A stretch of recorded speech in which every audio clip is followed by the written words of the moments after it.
Let's talk Canada. Today's topic is how Canada's good governance got hijacked.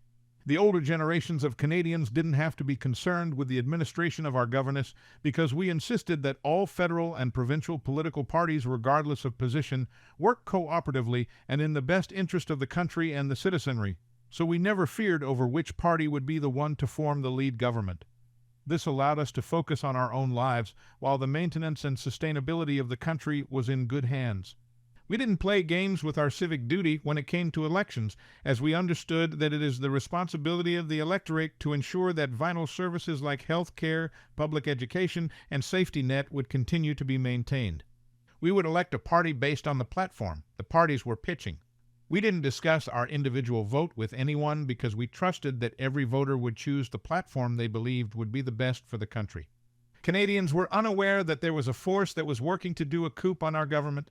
That force has been in our federal government since 2006, when progressive conservative Peter MacKay sold out the Canadian Conservative Party to a reform party that was trained in the American way. They used the same exact manifest of manipulation that we see from America's Republican Party: dirty politicking, catering to capitalists, religious sects, and inciting extremists to cause chaos. They legislate policy based on the demands of self-serving entities. Some of those groups want our charter destroyed, leaving Canadians with no human rights.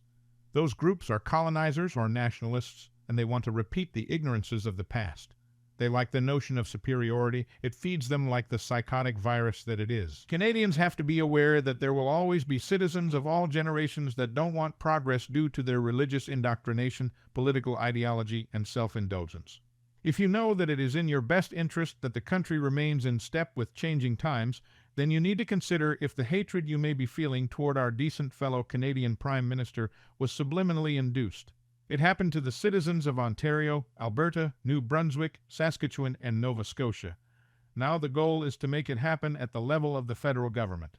The branch that keeps our entire country safe from foreign enemies should never be entrusted to a party like the CPC, who has revealed they do not serve Canada. Stop helping the regressives by hating the progressives. Hate makes you irrational and easy to trigger and lure.